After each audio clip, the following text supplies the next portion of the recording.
de passage ou qui êtes là pour la première fois. Bien sûr, les internautes qui nous écoutent probablement très confortablement dans leur sofa et les habitués de la maison. Hervé est trisomique. Et Hervé, sur tous les documents médicaux, est connu ainsi, trisomique. C'est un peu comme nous aujourd'hui, qui dans tous les documents officiels sont connus par un numéro, n'est-ce pas? Mais pour ses parents, Hervé, c'est Hervé, rien de plus. Et si Hervé a des besoins particuliers et qu'il monopolise toute l'attention de la famille, cela ne dérange absolument pas les frères et les sœurs, au contraire. Et on ne l'aime pas par pitié, on l'aime pour ce qu'il est. On posait un jour la question suivante à un sage persan. Si on te demandait quel était l'enfant que tu préfères, que répondrais-tu? Et alors ce sage a dit, celui de mes enfants que je préfère, c'est le plus petit jusqu'à ce qu'il grandisse. C'est le plus loin jusqu'à ce qu'il revienne. Celui qui est malade jusqu'à ce qu'il guérisse. Celui qui est prisonnier jusqu'à ce qu'il soit libéré. Celui qui est éprouvé jusqu'à ce qu'il soit consolé. Ce conte persan nous renvoie aux paraboles de Luc 15, si bien introduites par les chants et par l'histoire aux enfants. Luc est médecin et Luc s'intéresse aux petits, Luc s'intéresse aux indifférents, Luc s'intéresse non pas à la masse mais à l'individu, il s'intéresse aux déclassés, à ceux du 3e ou 4e zone, les femmes, les samaritains. Et Luc nous parle de 3 paraboles. Je voudrais juste faire quelques remarques sur ces paraboles de Luc 15. Très illustres, très connues, surtout les 2. La brebis perdue, qui sort de son pâturage habituel et qui est retenue quelque part et qui n'arrive plus à revenir et qui n'a qu'une seule chose à faire, crier de toutes ses forces. « Maman, je suis perdu !»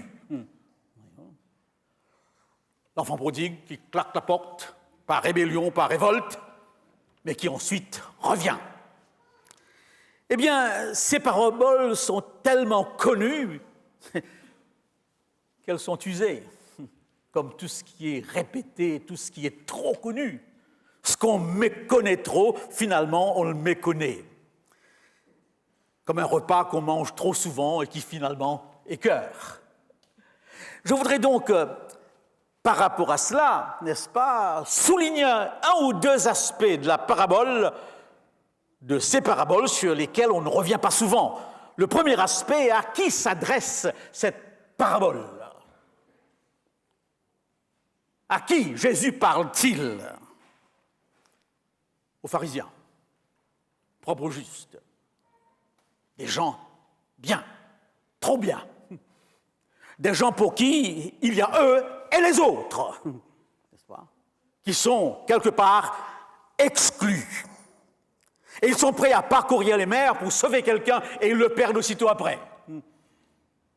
Et ils vont même jusqu'à compter les feuilles des plantes pour pouvoir être assurés de donner leur dîme. Donc des gens extrêmement zélés, fidèles, mais quand même pour qui il y a eux et les autres. Et alors, il reproche au Christ de fréquenter les publicains, les gens de mauvaise vie. En d'autres mots, d'ouvrir le salut à tous, indistinctement. Et c'est choquant, parce qu'il y a eux et les autres, n'est-ce pas? Et c'est pour eux que Jésus donne cette parabole. Et je m'imagine qu'ils ne vont pas l'écouter comme vous m'écoutez. Ils vont l'écouter avec frustration, avec même ressentiment. Et d'ailleurs, parmi les accusations qu'on va porter contre le Christ et qui va contribuer à sa crucifixion, se trouve aussi le fait qu'il ouvre l'Évangile à tous. Qu'il semble ignorer qu'il y a un peuple élu. Cette parabole s'adresse aux 99 brebis qui n'ont pas quitté le bercail. Aux 9 drames encore autour du cou de la personne, de la femme, et au fils qui n'a pas quitté la maison. Cette parabole n'est pas comme pour nous de la crème fouettée mais un coup de fouet. N'est pas pour nous, qui est pour nous du miel, l'enfant prodigue, la brebis perdue. C'est une parabole qui est pour ceux qui l'écoutent du vinaigre, parce qu'ils voudront se débarrasser du Christ à la suite de cela. Voilà une première remarque inhabituelle. La deuxième, elle est toute simple. M. Blanquet veut ramener la dictée dans toutes les classes primaires. Je suis la génération dictée. On commençait avec une dictée anglaise et une dictée française, et quand on avait des fautes, il fallait se lever et dire devant toute la classe le nombre de fautes fait, et copier la dictée suivant le nombre de fautes. C'était terrible, n'est-ce pas? Terrible. Et il y avait aussi un autre exercice qui accompagnait cette dictée. Il fallait parfois trouver un titre à la dictée, ce qui n'était pas toujours facile. D'une manière générale, ouvrez vos Bibles et vous verrez que le titre qu'on donne à ces paraboles ou à ce chapitre de Luc est faux. Nous l'avons tous faux. Ce n'est pas la parabole de la brebis perdue ou de la drague perdue ou de l'enfant perdu, mais la parabole du Dieu qui fait tout pour retrouver ce qu'il a perdu. La focalisation de la parabole n'est pas sur l'objet perdu, mais sur Dieu. Et il faudrait que nous nous habitions à chercher dans tous les textes bibliques ce que ce texte nous dit sur Dieu, pas forcément sur l'homme. Voilà donc une deuxième remarque qui me semblait nécessaire. Et alors, nous arrivons maintenant à cette toute petite parabole de la drachme perdue. Si vous voulez bien l'écouter. La deuxième parabole, la drachme perdue. Une femme avait 10 drachmes d'argent. Elle a perdu l'une des pièces. Elle l'a cherchée dans toute la maison. Elle a fini par la retrouver. Elle était très heureuse. Elle a appelé ses amies et ses voisines pour le leur raconter. Elles étaient également très heureuses qu'elle ait retrouvé la drachme perdue. Elle n'est pas connue. Je n'ai pas trouvé beaucoup de commentaires sur cette parabole. Par contre, énormément sur l'enfant prodigue et sur la brebis perdue. Vous avez dans les hymnes et louanges traditionnels cantiques de l'Église adventiste au moins une dizaine de cantiques sur la brebis perdue, sur le Père, sur l'enfant qui revient. Cherchez le cantique sur la brebis perdue. Vous la connaissez bien. Ou alors sur l'enfant prodigue. Que devient mon enfant ce soir? Mais rien sur la drachme perdue. Ça n'a pas inspiré personne. Et je voudrais insister que pour nous aujourd'hui, vivant dans un monde déchristianisé, c'est cette parabole qui est la plus importante. C'est là-dessus qu'il faudrait que nous réfléchissions. Et j'aime bien comparer ces 3 paraboles à un sandwich, n'est-ce pas? Vous ne demandez jamais un sandwich au pain. Et dans un sandwich, vous avez 2 couches. L'image n'arrive pas, peu importe, le sandwich n'est pas là, mais vous avez le goût, n'est-ce pas? Eh bien donc, vous avez dans un sandwich 2 couches de pain. Mais ce qui est important, c'est le milieu. Vous ne demandez jamais un sandwich au pain, mais un sandwich au fromage, un sandwich, etc. Je considère la parabole de la drachme perdue comme cet élément du sandwich qui a un goût particulier, surtout pour nous aujourd'hui qui vivons dans un monde totalement déchristianisé. Eh bien oui. Eh bien oui. Quelles sont les spécificités de cette parabole? Premièrement, préparez-vous, attachez vos ceintures, ça va vous choquer. Peut-être. Cette parabole nous présente Dieu comme une femme. Voilà. Premier élément qu'on passe sous silence. n'est-ce pas?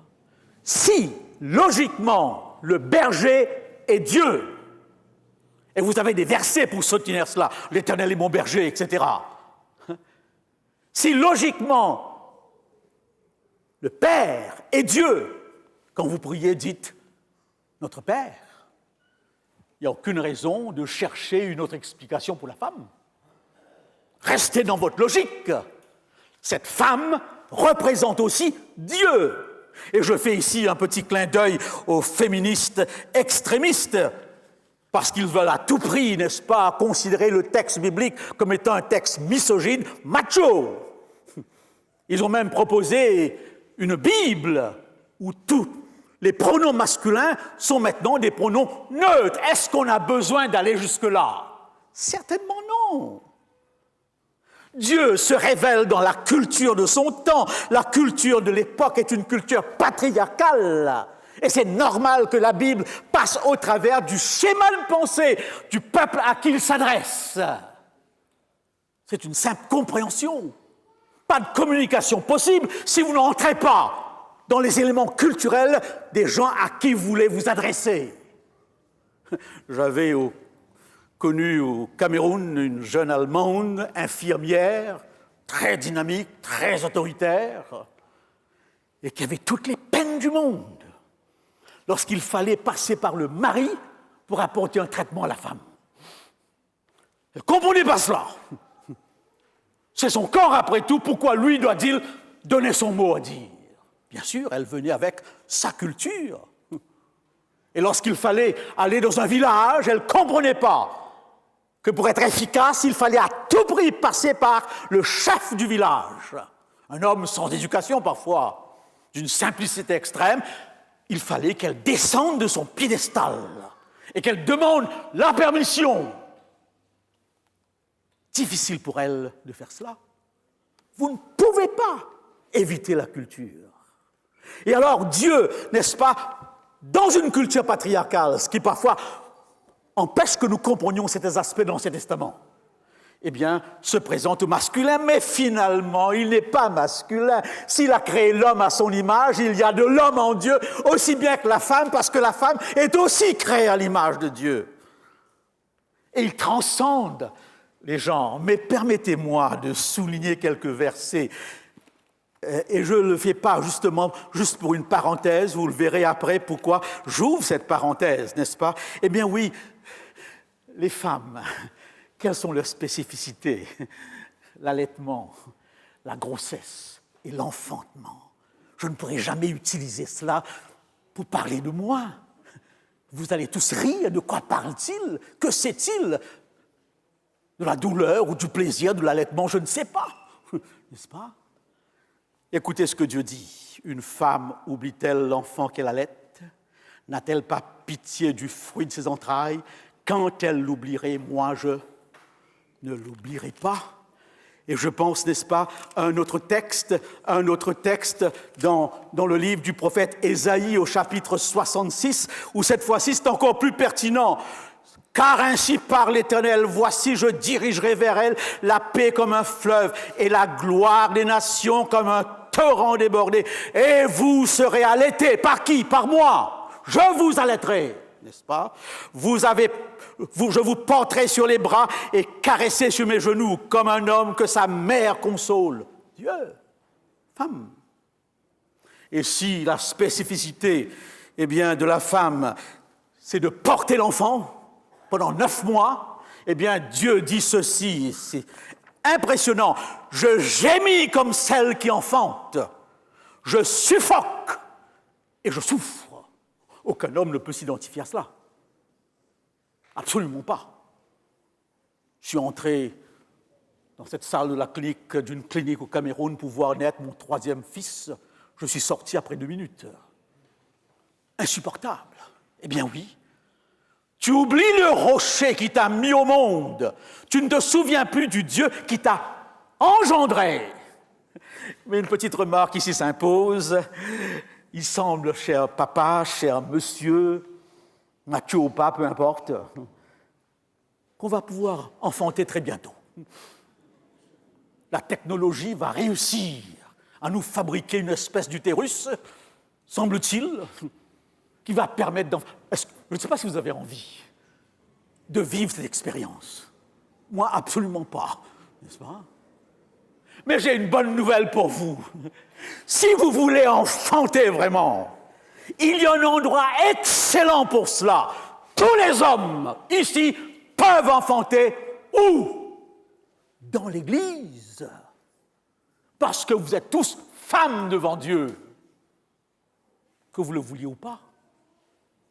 Et l'évangélisation, c'est un processus d'enfantement, dans la douleur et dans la joie. Et nous sommes tous invités, hommes et femmes, dans l'Église, à faire cette expérience.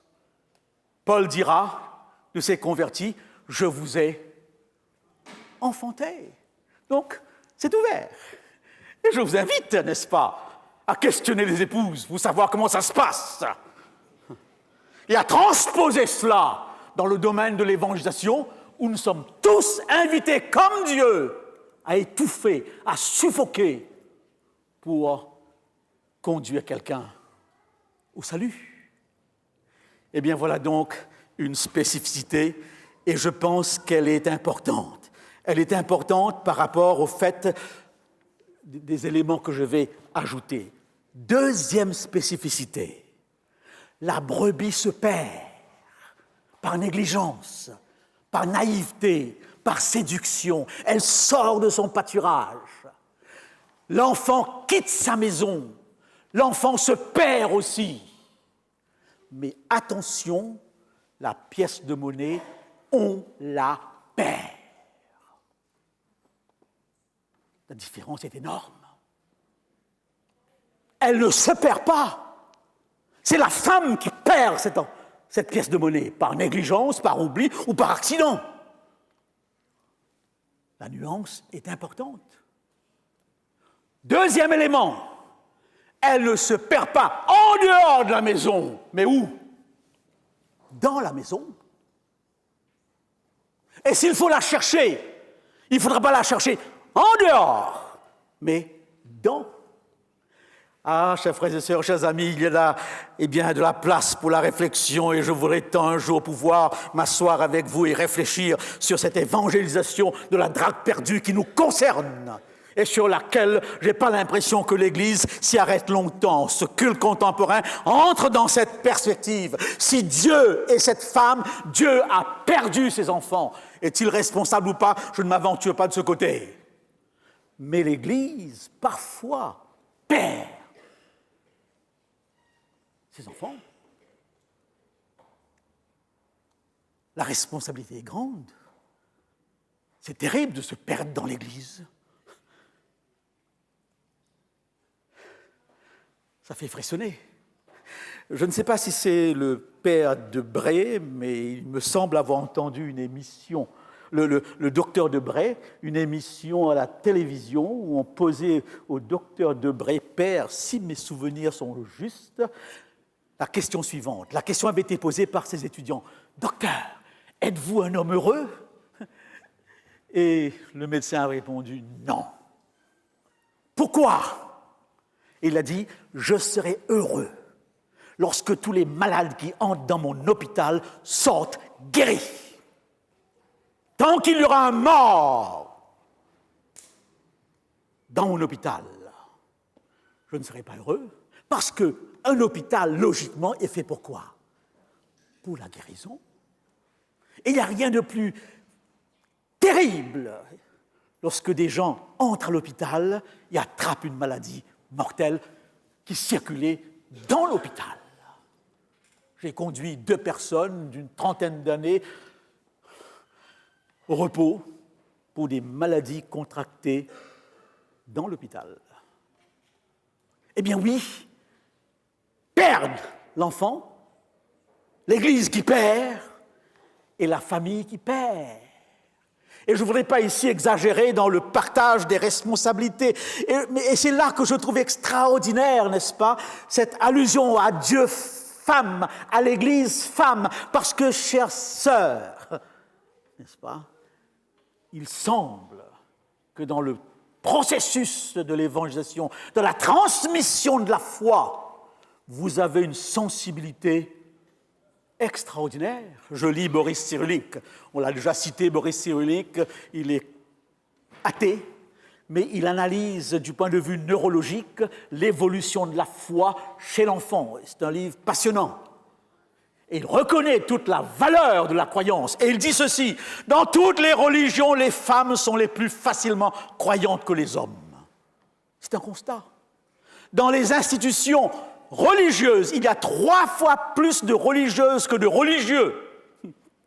Et dans la vie courante, les églises sont fréquentées par des femmes beaucoup plus que par des hommes. C'est un constat. J'avais une église à Nangaïboko, au Cameroun, où il y avait un seul homme. Et je me demandais, mais pourquoi est-ce qu'on me demande de prêcher dans une telle église? Eh bien oui, un seul homme, pour une église composée uniquement de femmes, n'est-ce pas? Elles ont peu accès à la hiérarchie religieuse dans le catholicisme et dans l'islam, un peu plus chez les protestants et chez les juifs. Nous leur donnons accès ici à l'Église adventiste. La seule chose que nous leur refusons, c'est quelques secondes où le pasteur met sa main sur leur tête. C'est tout. Je ne sais pas trop pourquoi on donne autant de valeur à ce petit geste.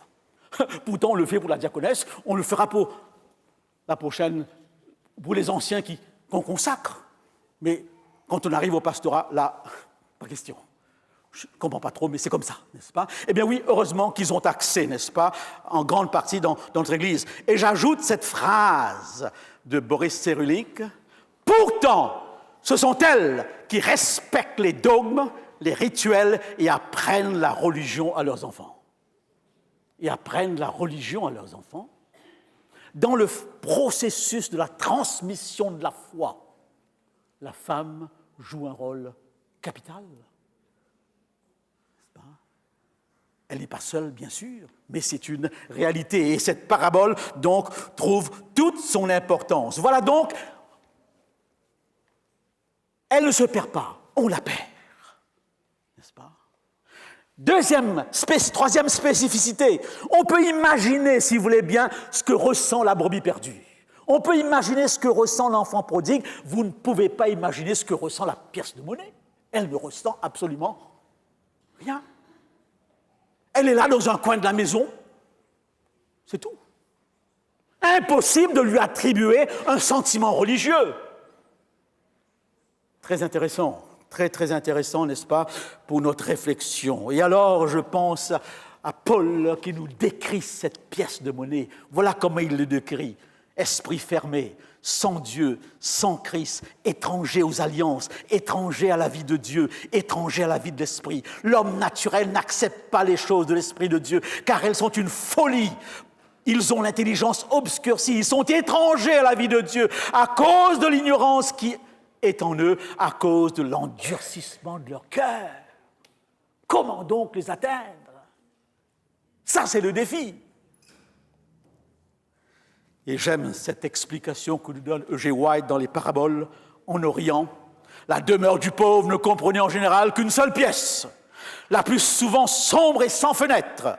Elle était rarement nettoyée, et si une pièce de monnaie tombait à terre, elle était aussitôt recouverte de poussière et de détritus. Pour la retrouver, même en plein jour, il fallait allumer une lampe et balayer la maison avec soin. La drame perdue représente ceux qui vivent inconsciemment dans le péché. Ils se sont égarés loin de Dieu. Ils ne le savent pas. Ils courent un danger mortel et ne s'en inquiètent nullement. Dans cette parabole, le Christ nous apprend que les indifférents sont aussi l'objet de son amour et de sa compassion. Le défi est grand. Parler avec un indifférent. Il faut les chercher pour les emmener à Dieu. Bien que perdue dans la poussière, la drague n'en reste pas moins une pièce d'argent. Et c'est précisément à cause de sa valeur que la femme le cherche. Il en est de même de toute âme. Si dégradée qu'elle soit, elle demeure précieuse aux yeux de Dieu. La pièce de monnaie porte l'effigie et les titres du souverain régnant. Ainsi, l'homme à la création portait le sceau et l'image de son Créateur. Et quoique cette dernière soit maintenant souillée, et allégée par le péché, elle a laissé son empreinte sur toute âme. Dieu désire sauver ceux qui s'égarent et réimprimer en eux l'image de la justice et de sa sainteté. Transmission de la foi. J'ai assisté dernièrement à une conférence à l'Institut catholique, où j'y vais de temps en temps pour des conférences et des colloques. J'étais impressionné par tout l'intérêt que cette Église est en train de porter à cette France qui était la fille aînée de l'Église et où aujourd'hui vous n'avez que 5% qui vont à l'Église le dimanche matin. Et la question que ces prêtres et ces familles se posaient, où est-ce que nous avons failli ?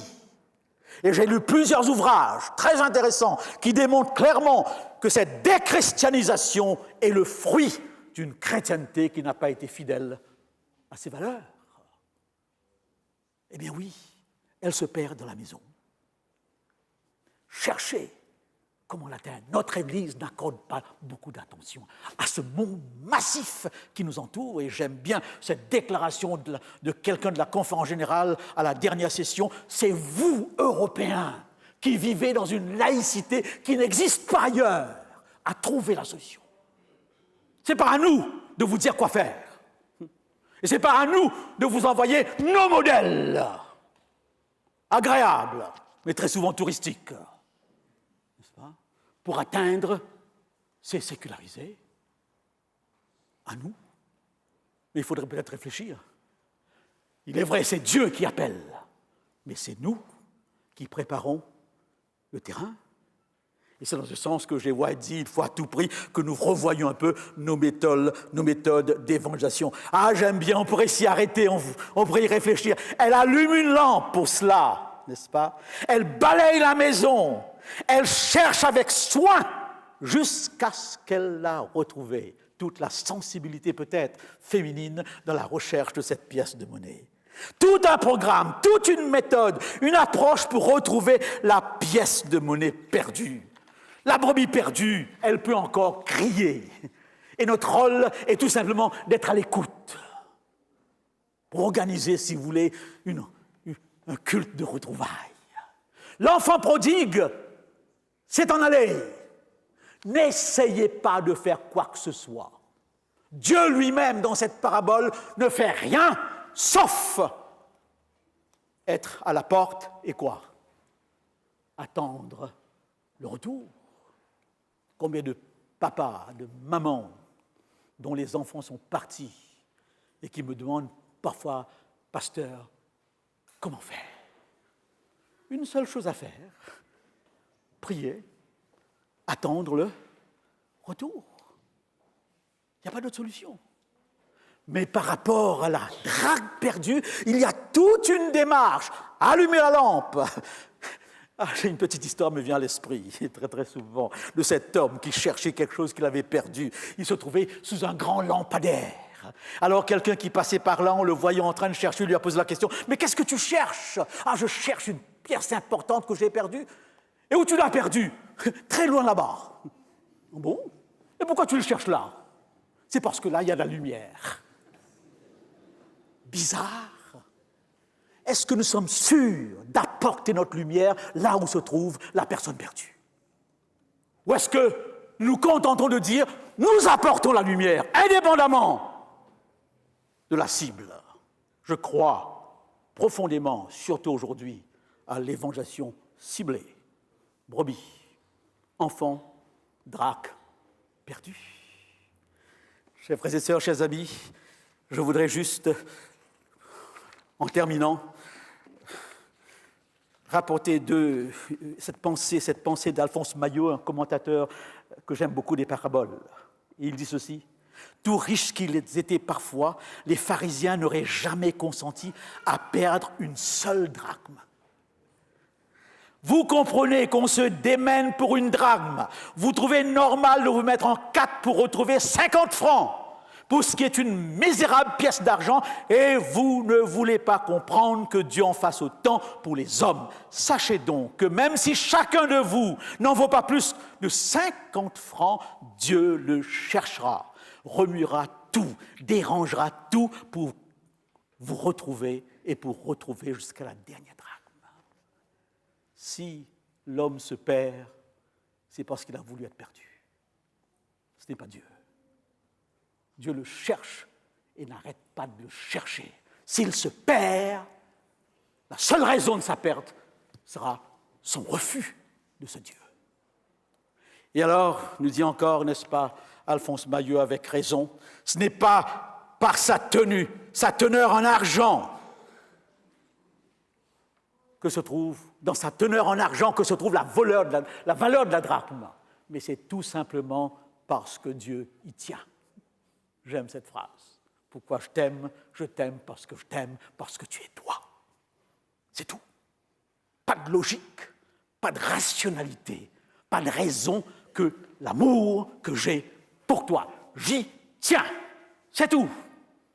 Sommes-nous capables ce matin, alors que nous sommes dans cette salle et que nous avons répondu à cette recherche de Dieu, j'en suis convaincu, d'être heureux et d'adorer avec ce sentiment de reconnaissance. Merci Seigneur. Voilà quelques réflexions sur cette toute petite parabole, cette partie du sandwich qui nous concerne de très près. Et je profite, chers amis visiteurs, si toutefois vous êtes là ce matin, de vous inviter samedi prochain, pour assister à une cérémonie où un jeune homme, dont les parents sont là, va répondre à cette invitation de Dieu. Nous aurons un baptême dans ce lieu samedi prochain. Si vous n'avez jamais vu un baptême évangélique, biblique, venez, ce sera un plaisir.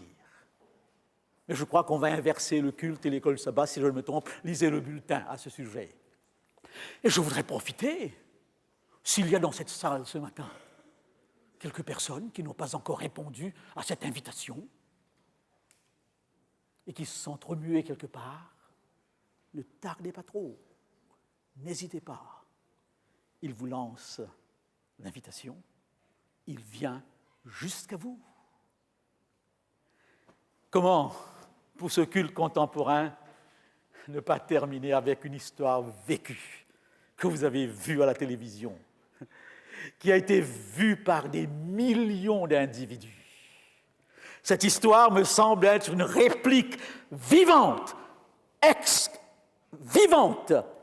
vécue des paraboles. On pourrait l'ajouter comme 4e parabole. Je veux parler de cet enfant suspendu au 4e étage de sa maison entre ciel et terre. Comment est-il arrivé là? Je ne sais pas. Toutes les maisons ont très souvent un balcon dont le but est de protéger. Et l'enfant est là, suspendu au balcon.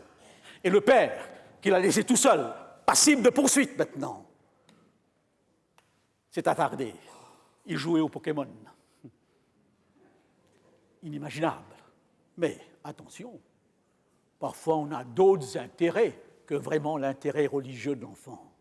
Et voilà que ce Malien, sans papier, sans nom, sans identité, voit cet enfant suspendu entre ciel et terre, et sans réfléchir, poussé par un instinct de sauvetage, de bonté, à main nue, n'est-ce pas?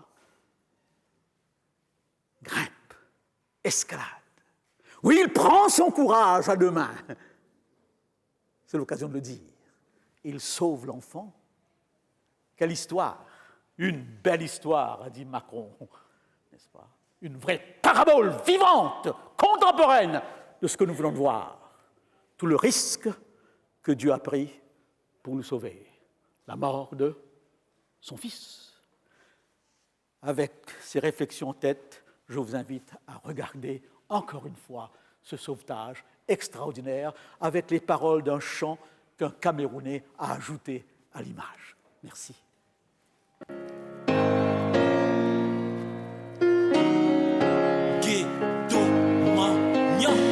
Quand tu te lèves un matin et tu empruntes un chemin, tu ne sais pas que tu suis peut-être ton destin. Tu es Christ et tu as faim, tu commandes un bout de pain, tu veux que quelqu'un te prenne par la main. Tu vois un être humain au loin qui de secours a besoin, tu oublies tous tes chagrins pour aider ce gamin. Tel un un papillon, tu t'es envolé, envolé. Au péril de ta vie pour aller sauver, sauver ce petit bout de chou qui allait tomber, tomber. T'es un sans-papier mais t'as pas hésité, hésité. Tel un papillon, tu t'es envolé, envolé. Quand t'as vu le danger, t'as pas tardé, tardé. Votre différence de couleur, t'as pas regardé, regardé. La seule chose que tu voulais, c'était de sauver ce bébé. Petit Africain venu du Mali, passé par le Niger, Burkina pour rejoindre l'Italie. Arrivé en France sans papier, juste quelques habits. Aujourd'hui héros mondial parce que courageux jusqu'à Lali. Je me rappelle que tu escaladais les murs de l'école, surtout pendant les cours de maths et de géographie agricole. J'ai l'impression que tu préparais ton futur, Mamoudou Gassama, jeune homme devenu mature. Tel un papillon, tu t'es envolé. Pour sa grâce et pour sa rédemption.